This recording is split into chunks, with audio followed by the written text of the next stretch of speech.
All right, guys, I want you to do me a favor. Look back in the videos from about a month ago and you'll see what this place looked like. Had a big hedge like that all the way around with a fence. All this was brush, all this was trees. I cleared it all out. Cleaned this tree up, cleaned that tree up. He wanted to keep some shade back here.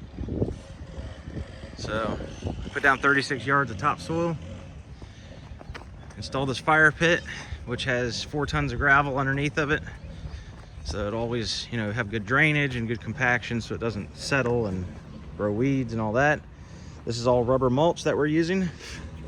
We actually have our own brand of rubber mulch. So, well, that we get wholesale. But anyway, so did the concrete, did the fire pit, got everything looking good, guys. So we're just getting out of here, blowing off right now. So the deck is in. This deck is on 12-inch centers, so it's not going anywhere. It's concreted down to the ground. And I actually made a concrete backsplash so moisture does not get to the foundation. That's important, guys. You want moisture as far away from the foundation as possible. So deck is in. Got to clean up just a little more, but we're out of here, guys. If you need tree removal, you need concrete, you need landscaping, you need a fence, because that's what we're coming back here to do next.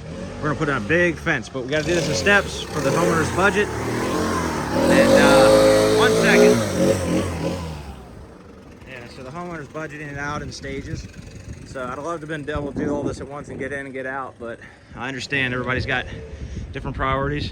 Put that in right there so we can bring the grade up. We're gonna have a mason come out here and close off underneath the house right there so we can bring the grade the rest of the way up. So guys, we do all this now. Turnkey. Make it so that you guys know you're getting a reputable company who can handle all your needs on one contract. And yeah, guys, we're just having fun now. But yeah, I wish I could have done pavers, but the concrete was what we did. This will all be grass soon enough. We mixed rye with it so it'll grow. And then, as I said, the next step's the fence, and then we get to landscape the front next. And then we should be done. Thanks for watching, guys. Give us a call.